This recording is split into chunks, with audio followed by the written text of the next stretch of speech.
뉴스 속으로. 이제 대통령 선거까지 26일이 남은 가운데 카멀라 해리스 부통령은 어제 하루 종일 시사 프로그램과 토크쇼 그리고 팟캐스트에 출연하면서 트럼프 후보에 대한 비판을 쏟아냈습니다. 해리스 후보는 김정은과 시진핑은 독재자와 살인자라면서 트럼프는 김정은에게 연애 편지를 보내는 것이 어떤 의미인지 알아야 하는데 마치 친구처럼 생각하는 것 같다라고 꼬집었습니다. 반면에 트럼프 공화당 후보는 바이든 대통령의 고향인 펜실베니아주 스크랜턴을 방문해서 유세를 펼쳤습니다. 지난 12차례 대선에서 이곳에서 승리한 후보가 10번이나 당선이 됐었는데 트럼프 후보는 8년 전 이 펜실베니아주에서 승리한 첫 번째 공화당 후보가 되면서 백악관에 입성한 바 있습니다. 봉화식 기자. 안녕하십니까. 어제 카멀라 해리스 민주당 대통령 후보가 각종 매체에 겹치게 출연하는 미디어데이 일정을 소화했네요.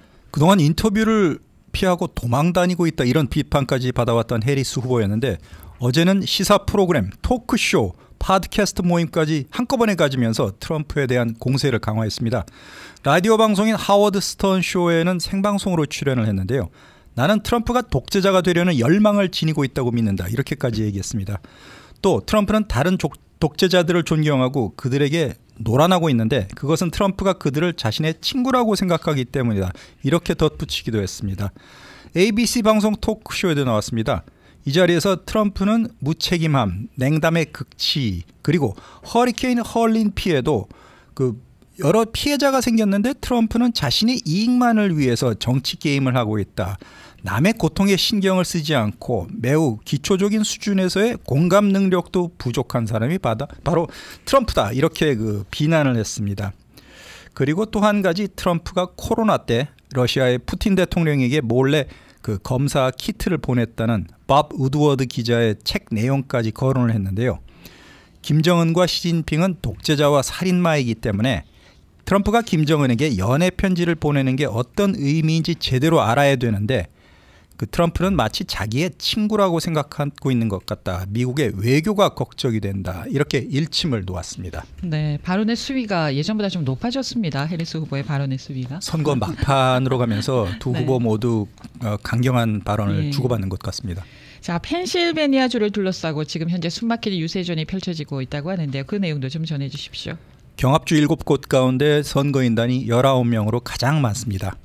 공화당 트럼프 후보가 LA 시간 기준으로 오늘 정오부터 조 바이든 대통령의 고향인 펜실베니아주 스크랜턴을 찾아서 유세를 벌입니다. 그리고 4시부터는 레딩으로 이동을 하고 모레인 11일 금요일에는 콜로라도주와 네바다주를 한꺼번에 거쳐서 주말인 12일 토요일에는 남가주의 코첼라에서 또 방문해서 유세를 갖게 됩니다. 일요일은 또 트럼프 후보가 인근주인 애리조나로 가게 되는데요. 민주당의 스타인 버락 오바마 전 대통령 역시 이번 주에 펜실베니아주를 찾습니다. 서쪽에 있는 피츠버그에서 해리스 후보 지원 사격에 나서게 되는데 지난 12차례 미국 대통령 선거 가운데 펜실베니아를 잡은 후보가 10번이나 당선됐을 정도로 이 펜실베니아주의 영향력이 올해 대선에서도 아주 절대적입니다. 펜실베니아는 트럼프 유세 말고도 바이든 대통령과 오바마의 방문 그리고 트럼프를 반대하는 공화당 유명 여성 인사들의 담화까지 이번 주 내내 대선 관련 행사가 연이어 열리게 되며 전국적인 주목을 끌고 있습니다. 몇 시간 뒤에 트럼프가 유세를 하게 되는 스크랜턴이라는 소도시는 바이든 대통령이 10살까지 살았던 고향으로 민주당세가 강한 지역입니다.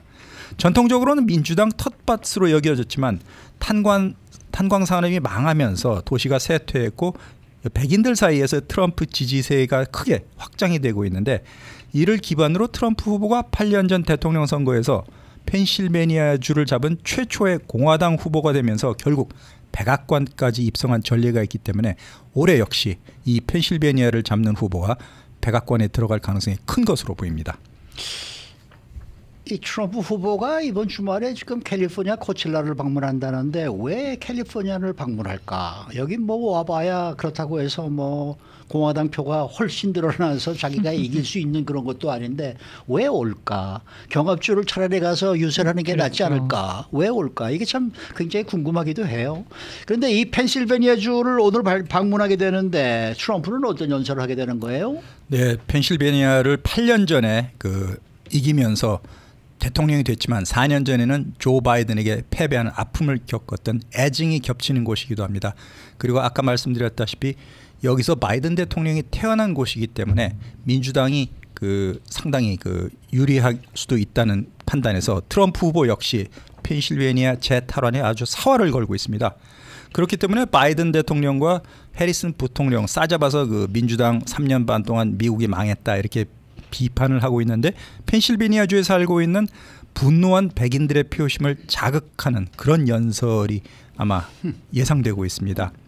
앞서서 자신이 총격을 당했던 펜실베니아주의 서쪽 지역인 버틀러를 트럼프 후보가 지난 주말에 또다시 찾아서 일론 머스크 테슬라 CEO하고 같이 연설을 했는데요. 수압 파쇄법으로 리소스를 받는 프래킹 규제를 탈피해야 된다. 그리고 불법 이민자들을 조사해서 체포해서 그 나라로 추방을 시켜야 된다.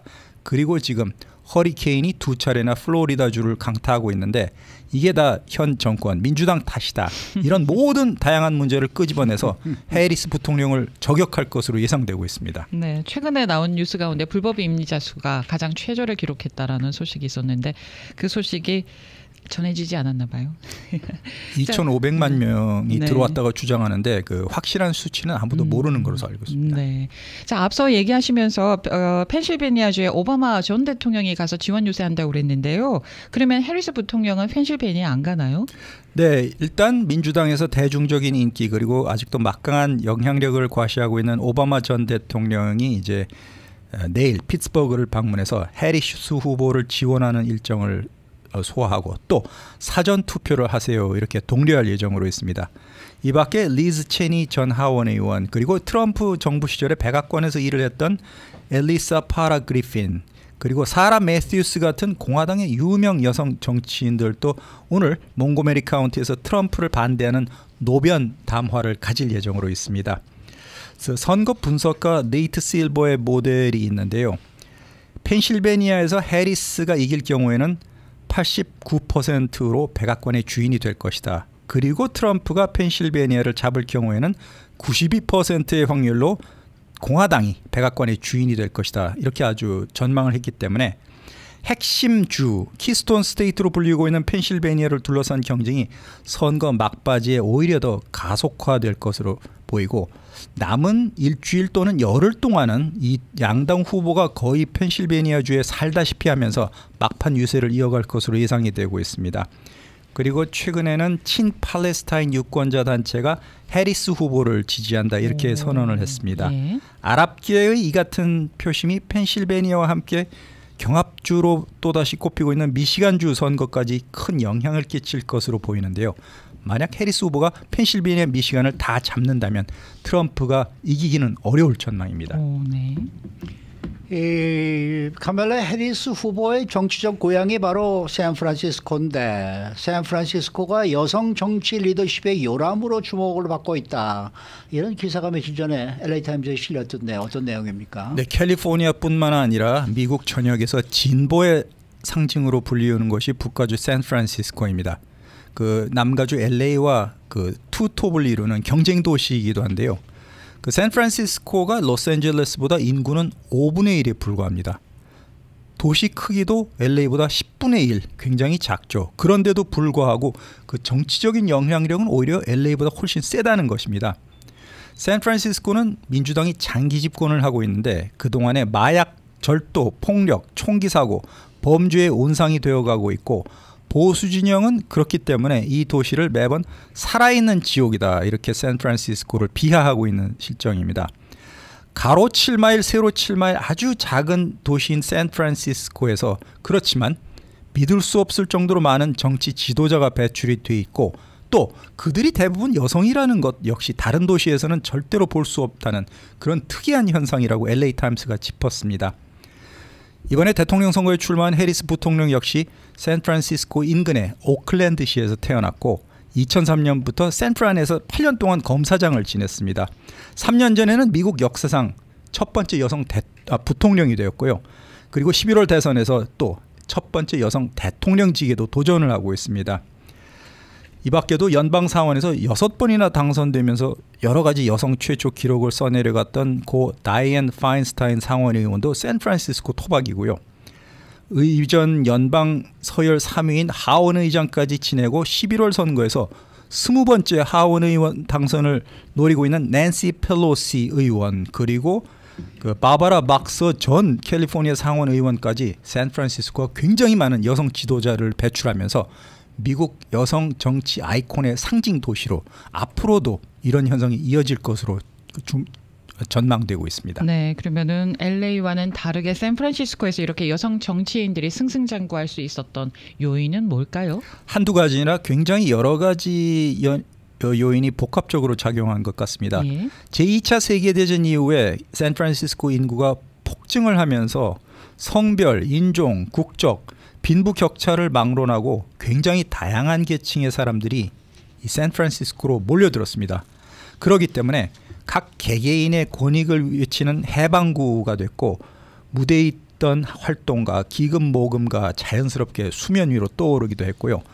바바라 박서 전 상원의 의원은 이 같은 현상에 대해서 자기 목소리를 내고 싶은 사람들이 전국 또 전 세계에서 샌프란시스코로 몰려들었고 자격을 갖춘 여성들이 기회를 얻을 수 있는 비옥한 땅이 샌프란시스코였다. 나도 그래서 상원의 의원이 될 수 있었다. 이렇게 회고를 했습니다. 그리고 해리스는 지난해 파인스타인 의원의 장례식에서 추도사를 맡았었는데요. 이 자리에서 해리스 부통령이 샌프란시스코라는 곳은 정치를 맨손으로 하는 거친 스포츠 경기장과 똑같다. 이렇게 강조했습니다. 그리고 샌프란시스코 역시 저희들도 알고 있지만 반목하지 않고 끌어주는 특유의 문화도 있는데요. 낸시 펠로시 전 하원 의원 같은 경우에도 원래는 샌프란시스코 출신이 아닌데도 뉴욕에서 이사 와가지고 5 자녀를 키우는 전업 주부였는데도 그 잠재적인 그 가능성을 알고 자신을 정치 후계자로 지명한 버튼 전 하원인 덕분에 지금 84살의 나이에도 20선을 바라보는 그런 정치 거물로 컸다는 것입니다. 결국 펠로시 하원의장 역시 여성의 완전한 정치 참여보다 국가 운영에 더 건전한 일은 없는데 바로 그 고향이 샌프란시스코다. 아주 자랑스러운 도시다. 이렇게 강조했습니다. 이 샌프란시스코 여성 정치인들을 설명할 때 또 빼놓을 수 없는 인물이 바로 해리스 후보의 전 애인이죠. 윌리 브라운이라는 분. 네, 오늘날의 해리스 부통령을 만든 인물입니다. 90살인데 아주 정정한 흑인 정치인으로 샌프란시스코 역사상 첫 아프리칸 아메리칸 시장을 지냈습니다. 그리고 파인스타인 전 상원의원도 60년대 이 브라운 시장을 만나서 여러 가지 샌프란시스코 문제를 해결했고 낸시 펠로시 전 하원 의장 역시 전략가로서 브라운에게 많은 도움을 받았는데 무엇보다 이번 대선에 출마한 해리스 부통령 지난 30년 전에 30살 이상 나이가 많은 브라운과 교제를 했습니다. 물론 그 데이트가 1년 만에 끝났지만 브라운은 이후에도 해리스의 정치적 멘토로 해리스가 고위직으로 임명되는데 영향력을 행사했고 이 때문에 해리스가 가주 법무장관, 상원의원, 부통령까지 승승장구하는 시발점이 됐습니다. 이 때문에 트럼프 또 공화당 캠프에서는 해리스 후보가 학력도 별로고 실력이 없는데 자기 자신의 매력을 이용해서 출세를 했다. 이런 비난을 하고 있는 그런 실정입니다. 네. 그러니까 뭐 결론적으로 보면 샌프란시스코에서 여성 정치인들이 이렇게 계속 나오는 거는 서로가 서로를 끌어줬기 때문에 나오는 거죠. 뭐. 그러니까 그렇죠. 네. 서로가 서로를 끌어주면서 하는데 다른 도시에서는 그렇지를 못하니까 못 나오는 거고. 그렇죠. 샌프란시스코가 이렇게 똘똘 뭉치는 그게 있어요. 보면은 정치도 네. 그렇고 뭐 사회적인 면도 그렇고 또 자기네들은 좀 특출나다라는 그러한 이제 이 사고 방식들도 가지고 있는 것 같기도 하고 뭐 예전에 뭐 히피족들도 나오기도 했고 맞아요. 그다음에 뭐 스포츠도 보면은 그쪽은 열광하잖아요. 뭉치죠. 네, 그러니까 뭐 그 사람들한테 어떻게 당하겠습니까? 이건 LA는 좀 그런 면에서는 사람들이 좀 펀펀하고 뭐 그렇게 열광적이 없는 것 같아요. 그렇죠. 날씨 때문에 땅덩어리가 커서 그런지 터프한 면이 북가주보다는 좀 덜한 것 같습니다. 그렇죠. 그러니까 뭐 야구도 샌디에고한테 그렇게 지고 있지 않습니까? 그럼요. 네. 수고 많으셨습니다. 봉화식 기자였습니다.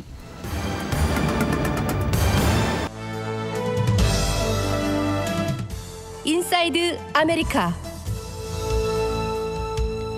이 미국의 대통령 선거가 한국 대통령 선거와 가장 크게 다른 점 중에 하나는 바로 선거인단 제도죠. 이 민주당 부통령 후보인 팀 월즈 후보가 지금의 이런 대통령 선출 방식이 소수 경합주에 관심을 집중하게 만든다고 지적하면서 바꿔야 된다, 개편해야 한다라고 주장하고 있습니다. 또 미국 당국이 지난 8월 반독점 소송에서 패소한 세계 최대 검색 엔진 업체인 구글을 해체하는 방안을 검토하고 있다는 소식입니다. 역대 빅테크 기업에 대한 단속 조치 가운데 가장 강력한 행보로 평가가 돼 주목되고 있습니다. 박경경 기자. 네, 안녕하십니까. 우리 한국 분들은 이 직접 선거에 익숙하기 때문에 지금 이 미국의 대통령 선거 제도에 대해서 참 이해하기가 힘든 점이 한두 가지가 아닙니다. 그래서 이 대통령 선거 때마다 이것을 설명해 드리느라고 저희도 참 애를 많이 쓰고 있는데 그러면서 이 비효율적인 선거가 아니냐라는 얘기들도 많이 하고 계시죠. 이런 가운데 민주당의 부통령 후보 팀 월즈 후보가 이 선거인단 제도를 좀 없애자 이런 주장을 했다는 소식이네요. 네, 팀 월즈 미네소타 주지사가 어제 다름 아닌 이곳 캘리포니아주를 찾아 그처럼 밝혔습니다. 월즈 주지사는 어제 세크라멘토에 위치한 게빈 뉴섬 주지사 자택에서 열린 선거 모금 자금 행사에 참석했는데요. 네. 그곳에서 월즈 주지사는 우리 모두 알다시피 선거인단 제도를 없애야 한다라고 말했습니다. 그러면서 우리는 전국 일반 투표가 필요하다고 밝혔습니다. 그런데 우리가 살고 있는 세상은 그렇지 않다고 했습니다. 우리가 살고 있는 세상은 선거인단 제도 때문에 특정 지역을 이겨야 한다. 뭐 이런 의미를 담고 있는 거네요. 네, 이 월즈 주지사는 그래서 우리는 펜실베니아 비버 카운티를 이겨야 한다고 밝혔고요. 또 펜실베니아 요크로 가서 이길 수 있어야 한다고 말했습니다. 네. 이어 우리는 위스콘신에 있으면서 이겨야 한다고도 전했고요. 뿐만 아니라 우리는 네바다 리노에서 이겨야 한다고도 했습니다. 네. 월즈 주지사 그렇게 말하면서 그 자금 모금 행사에 참석한 사람들을 향해서 여러분이 오늘 여기서 주는 도움이 우리가 그렇게 하는데 도움이 된다라고 밝혔습니다. 전국 투표에서 다수표가 당선이 된다 그러면은 또 선거 유세는 캘리포니아, 뭐 텍사스, 뉴욕 이런 큰 주들만 또 가서 할 거 아니에요. 그렇게 되겠죠. 그렇네요. 어쨌든 미국의 대통령 선거 뭐 단순히 더 많은 표를 가져가는 후보가 이기는 게 아니고 50개 주와 수도인 워싱턴 DC에 배정이 된 선거인당 이 총 538명 중에 과반 그러니까 270명 이상의 표를 확보하는 후보가 승리하는 그러한 제도 아닙니까? 그렇습니다. 인구 수에 따라서 주별로 배정된 선거인단 숫자 다 다른데 해당 주의 일반 유권자 투표에서 한 표라도 더 많이 얻어가는 후보가 그 주에 배정된 선거인단을 전부 다 가져가는 승자 독식 구조죠. 단 메인주와 네브래스카주만 제외고요. 이 때문에 대통령 후보들이 유권자 전체 표심을 두고서 경쟁한다기보단 각 주 단위로 선거를 치르는 셈이 되겠는데요. 그래서 이런 선거 제도에서 민주당이나 공화당 어느 한쪽으로 확 쏠린 주는 승패에 중요하지 않게 됩니다. 그 대표적인 주가 바로 캘리포니아주 아닙니까? 맞습니다. 이 월드 주지사가 어제 그런 말을 한 이곳 캘리포니아는 민주당 텃밭으로 그런 주에 해당하죠. 심지어 캘리포니아주는 50개 주 가운데 가장 많은 54명 선거인단을 보유하고 있지만 카말라 해리스 부통령의 승리가 당연시 되기 때문에 민주당과 공화당 둘 다 뭐 별 공을 들이지 않고 있다는 거 누구나 잘 아는 사실입니다. 반면 해리스 부통령과 도널드 트럼프 전 대통령이 초접전을 벌이는 7개 경합주 여기서 대선 승패를 좌우할 수 있어서 두 후보 모두 지금 총력전을 이 7개 주에서 벌이고 있습니다. 그러니까 월즈 후보가 얘기하는 지금 전국 일반 투표는 전체 유권자 투표에서 더 많은 표, 한 표라도 더 많은 표를 얻는 사람이 대통령이 당선이 돼야 한다. 지금 이 얘기 아닙니까? 네, 한마디로 한국에서 하듯이 그렇죠. 그렇게 제도를 바꿔야 한다는 겁니다. 주 단위의 투표 결과를 고려하지 않고 단순히 전체 유권자 투표에서 더 많은 표를 얻은 사람이 대통령에 당선되도록 하자, 이런 얘기죠. 이건 사실 오래 전부터 정치권 또 학계에서 계속해서 나온 주장이긴 합니다. 선거인단 제도에서 경합주가 과도한 정치적 영향력을 행사할 수 있기 때문인데요. 실제로 해리스 부통령과 트럼프 전 대통령 둘 다 모두 경합주 유권자를 포섭하기 위한 그런 맞춤형 공약을 내놓고 있기도 합니다. 예를 들면 그 천연가스 산업에 의존하는 이 펜실베니아주를 위해서 프래킹, 수압 파쇄법 지지를 들 수 있겠고요. 그리고 또 서비스 노동자가 많은 그 네바다주를 위한 팁 소득 면세가 그런 사례 중 하나가 되겠습니다. 네, 아무래도 월즈 후보가 선거인단 제도를 없애야 한다라고 주장하는 걸 보면은 이 제도가 민주당에게 좀 불리하게 느껴질 수 있겠다 싶네요. 무엇보다 선거인단 제도에서 전체 유권자 투표에서 더 많은 표를 얻고도 선거인단 투표에서 밀려서 지는 경우가 발생하잖아요. 그렇죠. 기억하시겠습니다만 2016년 그때 힐러리 클린턴 전 국무장관이 트럼프 전 대통령에게 패배했고요. 예. 또 2000년엔 민주당 그 엘고어 부통령이 공화당의 조지 W 부시에게 그렇게 패했었죠. 이번 대선에서도 사실 해리스 부통령이 전국 단위 여론조사를 보면 앞서고 있는데 그러면서도 경합주에선 초접전 양상이어서 같은 상황이 벌어질 수 있다, 이런 지적이 나오는 상황입니다. 막상 선거제도 바뀌면 또 몰라요. 캘리포니아에서 뭐 민주당이 압승을 한다, 이거 기대할 수 없을 거예요. 왜냐하면 공화당 쪽에서는 그렇게 되면은 또 뭐 투표수를 늘리기 위해서 이 투표 참여율을 높이기 위해서 상당히 노력했을 그렇죠. 것이고 네. 그게 무슨 뭐 지금처럼 압도적으로 민주당이 이긴다, 그거 생각할 수 없을 거라고 저는 생각을 하고요. 네. 하다못해 엇비슷하게까지라도 갈 수 있다 그런다 그러면 그 표차가 상당히 심한 거거든요. 그렇게 되면 공화당이 훨씬 유리해지는 거죠. 네, 그러니까 이게 그렇게 간단한 일이 아니라고 저는 생각을 하는데, 어쨌든 이 헌법에 규정이 된 이 선거인단 제도 바뀌기가 이게 쉽겠습니까? 저는 이거 불가능하다고 보는데 네. 어떠세요? 네, 거의 뭐 불가능하다는 게 그렇죠. 대체적인 네. 평가입니다. 뉴욕타임스에 따르면 선거인단 제도를 폐지하려면 두 가지 방법이 있는데, 하나가 헌법을 개정하는 거고 다른 하나는 주 차원에서 이제 전체 투표에서 이긴 후보한테 선거인단을 주는 것으로 합의하는 그런 방법인데요. 공화당은 2004년 조지 부시 이후에 대선 전체 투표에서 승리한 적이 없어서 선거인단 제도 폐지에는 부정적이고요. 지금 보면 현재로선 17개 주 그리고 워싱턴 DC까지 그렇게 전체 투표에서 이긴 후보가 선거인단을 모두 다 확보하게 하는 방안을 추진하고 있긴 한데 대부분 민주당세가 강한 지역들입니다. 네, 결국은 이 월즈 부통령 후보의 선거인단 제도 개편 주장에 대해서 트럼프 캠프 측은 즉각 비판하고 있습니다. 그렇습니다. 이 트럼프 캠프는 트럼프 전 대통령이 이번 대선에서 이길 경우 그 결과에 문제를 제기하기 위한 포석 작업 아니냐, 이렇게 비판했습니다. 트럼프 캠프는 또 소셜미디어에 이렇게 적었습니다.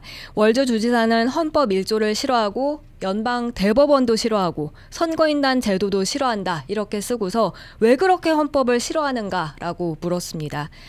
그런가 하면 뉴욕타임스도 월드 주지사 발언을 그렇게 좋게 평가하진 않았습니다. 불필요한 논란을 일으킬 수 있다고 본 건데요.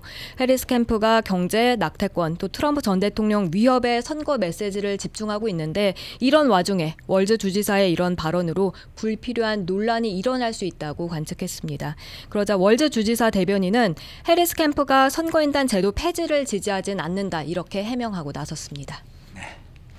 자, 다음 소식입니다. 이 당국이 지난 8월에 반독점 소송에서 패소하고만 세계 최대 검색 엔진 업체 구글, 이 구글을 해체하는 방안을 검토하고 있다는 소식이네요. 네, 연방 법무부가 구글의 온라인 검색 시장 독점에 따른 폐해를 완화시키기 위해서 사업 일부를 매각하도록 워싱턴 DC 연방 법원 재판부에 제안하는 걸 고려하고 있다고 밝혔습니다.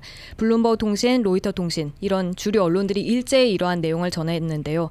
연방 법무부는 법원에 제출한 서류에서 구글이 검색 엔진 시장에서 경쟁사에 비해 우위를 점하는 걸 방지하기 위해서 행동적, 구조적 해법을 고려하고 있다고 전했습니다. 여기서 말한 구조적 해법이라는 게 매각을 통한 기업 분할을 의미하는 법률적 용어라고 주요 언론들은 해석했습니다.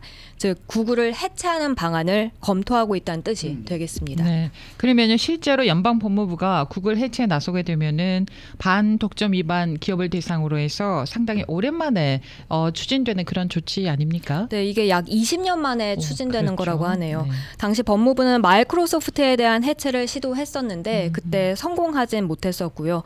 지금은 구글, 연방법무부는 다음 달 20일까지 좀 더 구체적인 제안을 내놓게 되고요. 그럼 구글 역시 오는 12월 20일까지 자체적인 해결 방안을 제시할 수 있다고 합니다.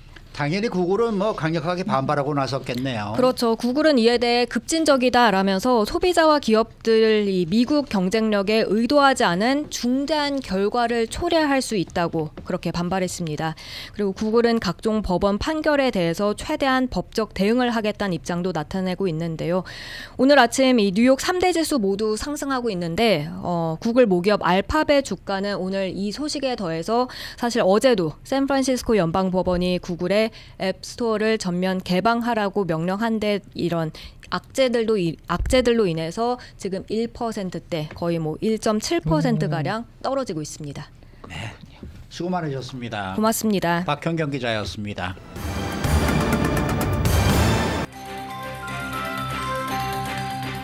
데일리 브리핑. 네, 워싱턴 DC 미국 한인 유권자연대 김동석 대표 연결합니다. 김 대표님 안녕하십니까? 네, 안녕하세요. 네. 자, 이 대통령 선거가 25일 앞으로 다가왔는데 이 워싱턴 DC 현지에서 보시는 판세 어떻게 지금 보고 계십니까? 그렇습니다. 20일 조금 더 남았는데 시간은 가서 이제 선거가 우리 현실로 이제 눈에 들어왔습니다. 역대 이렇게 박빙의 선거가 오랫동안 지지율 갖고 얘기하는 거죠, 지금.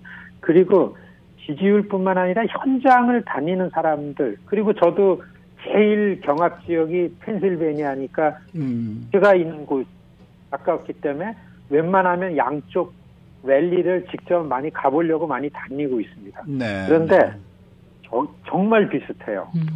양쪽이. 예, 그래서 전문가들도 그렇고 그다음에 이 여론조사 기관 담당하는 사람들도 그렇고 역사적으로 이렇게 박빙으로 이렇게 오래 가는 게 처음이라고 얘기들을 다 이구동성으로 얘기합니다.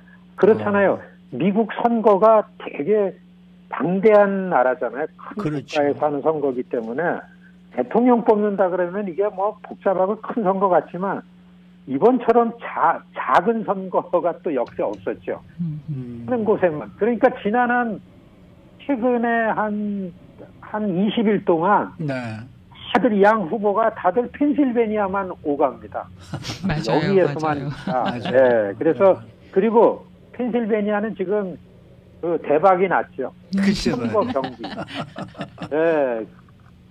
그러니까 이 해리스 측에서는 여태까지 펜실베니아에만 슈퍼팩에서만 쓴 돈이 1억 8천만 불이고 트럼프가 와. 1억 7천만 불. 와. 펜실베니아. 그리고 펜실베니아도 큰 것 같지만요. 부동층이 몰려 있는 곳만. 예. 아예 그냥 트럼프 동네, 해리스 동네는 이미 정해졌잖아요. 예. 그쪽엔 갈 필요가 없으니까 그냥 자기 걸로 만들어야 될 곳만 가니까 지금 뭐 어마어마한 그 선거가 그 지역에서는 되고 있는데 아주 박빙입니다. 아무도 누가 우세하다는 얘기를 하지를 못하죠. 사실 지난 8월 말 시카고 민주당 해리스 전당대회 때까지는 웬만하면 저 해리스 쪽으로 이를테면 새로운 후보가 나왔기 때문에 그쪽으로 쏠리고 있기 때문에 선거가 그쪽으로 가는 거 아닌가라는 지지율이 그때까지 올라갔었어요. 그런데 그때서부터 그게 딱 멈춰져 있었기 때문에 이상하다 하고서 해리스 쪽에서 전략을 바꾸고 막 그렇게 하다가 그 다음에 후보 토론회가 됐을 때에 해리스 쪽에 조금 더 유리하게 되지 않았냐. 그랬다가 웬걸 후보 9월 10일 이후에 후보 토론회 이후서부터 다시 경합주 안에서만 트럼프가 치고 올라왔기 때문에 대개 7개 경합주 가운데서요. 지금 판세를 보자면은 미시간하고서 위스콘신은 그 해리스 쪽이 작은 격차지만은 그 앞선 거를 놓치지 않았었고, 그 다음에 경합주 중에서 남쪽에 있는 노스캐롤라이나하고 조지아하고서 애리조나에서는 그 작은 격차지만은 트럼프가 우세하는 걸로 나오고, 펜실베니아하고서 네바다만 동률이었건 아니면은 엎치락 뒤치락 했기 때문에 그런 상황인데, 이게 다 여론조사 기관에서 오차범위 한도 내 중에서도 너무 1%도 안 되게끔 동률이기 때문에 뭐라고 얘기하기 어려울 정도로의 그렇게 박빙이죠. 만일에 270 선거인단 수를 가지면은 이기는 거잖아요. 그렇죠. 근데 이미 해리스가 확보한 거는 226명. 이제 약간씩 다르지만요. 되게 평균으로 보면 트럼프가 확보한 거는 219명. 그러니까 전국 지지율로 놓고 볼 때는 한 3 내지 4% 아니면 2.5에서 3% 해리스가 우세하게 나옵니다. 전국 지지율로 226명 대 219명. 그러니까 나머지 100명의 선거인단수를 가지고 100명이 뭐냐 하면 7개의 경합주에 있는 겁니다. 이거를 놓고서 펜실베니아를 누가 이기냐에 따라 가지고서 펜실베니아를 트럼프가 이기면은 트럼프가 281로다가 257을 갖는 해리스를 이긴다고 나오고, 그다음에 펜실베니아를 해리스가 이기면은 276명으로 해리스가 이기고서 트럼프는 262명 선거인단 갖는다. 이렇게 얘기하니까 선수들도 아무도 누가 이긴다고 얘기할 수 없을 정도로 펜실베니아에 주목하면서 지금 선거 판세는 이런 상황이 25일 선거 놔두고 있는 판세입니다. 캘리포니아주에서 선거 자금 받아가지고 펜실베니아주에서 다 쓰시는 그런 양상입니다. 그러니까 우리가 펜실베니아 아니 그 캘리포니아만이 안 그래요. 미국에서도 돈 걷어다 다 펜실베니아에 쓰고 있습니다. 네. 아니 그래도 이 캘리포니아에서 가장 많이 가져가요. 그러니까 우리가 맞아요. 지금 펜실베니아 사람들 다 먹여 살리는 거예요. 우리가. 그렇습니다. 네. 네. 자, 그러면은 이제 투표 날도 얼마 안 남았는데 해리스하고 트럼프의 정책 차이를 한 3가지 정도로만 간략하게 요점 정리 좀 해주십시오. 지금 2008년 선거 이래로 네. 선거 20여일 놔두고 유권자들, 경합주죠. 네. 경합주 펜실베니아, 네바다, 그리고 애리조나, 노스캐롤라이나, 조지아, 그리고 위스콘신 정도. 미시간은 이미 좀 해리스 쪽으로 갔던데, 여기에 유권자들, 특히 경합 지역의 부동층들이 가장 신경을 쓰고서 누굴 찍을까 이렇게 이제 보고 있는 게 경제 이슈. 2008년 이후로다가 약 52% 이상이 경제 이슈를 본다고 합니다. 그런데요, 양쪽 후보가 다 그런 사람들의 맞춤형으로 얘기할 거 아닙니까? 그렇죠. 그러니까 차이가 별로 없어요.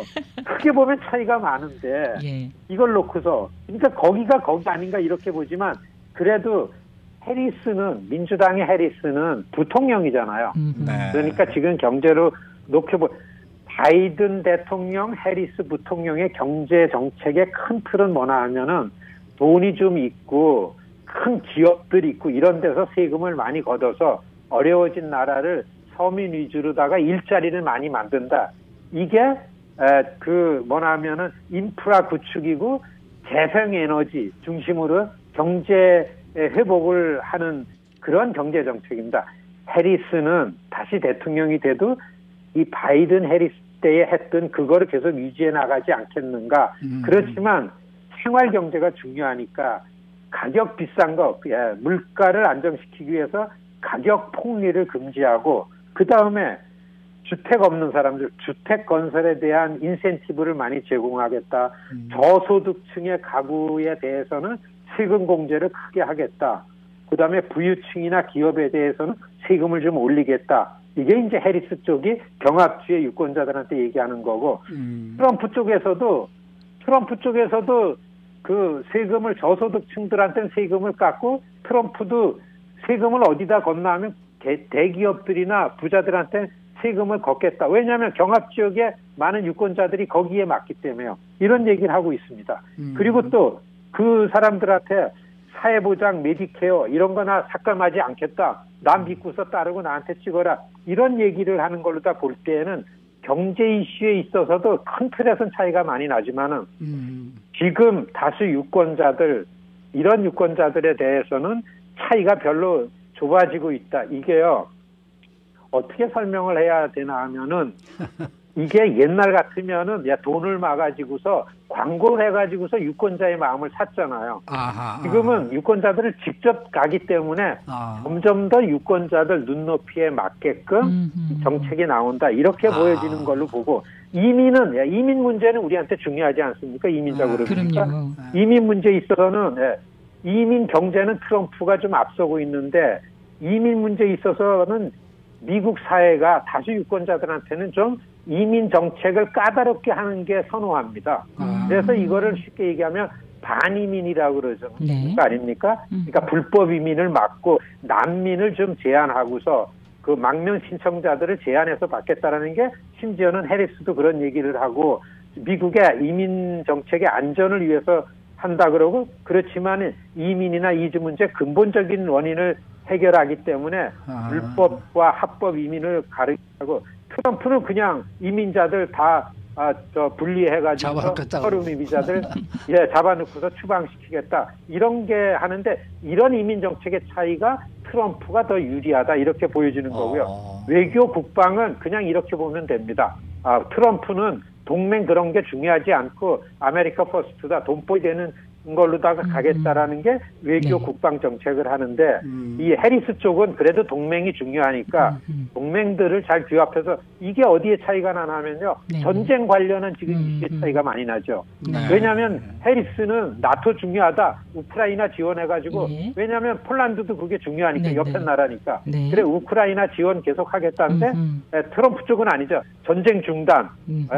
푸틴이 이기든 누가 이기든 전쟁을 중단해서 미국이 뭐 지원해 나가는 거 맞겠다. 이게 지금 그 이슈를 비교해보면 양쪽의 차이점이라고 설명할 수 있습니다. 네. 오늘 말씀 잘 들었습니다. 네, 고맙습니다. 네, 감사합니다. 미국 한인 유권자 연대 김동석 대표 함께했습니다.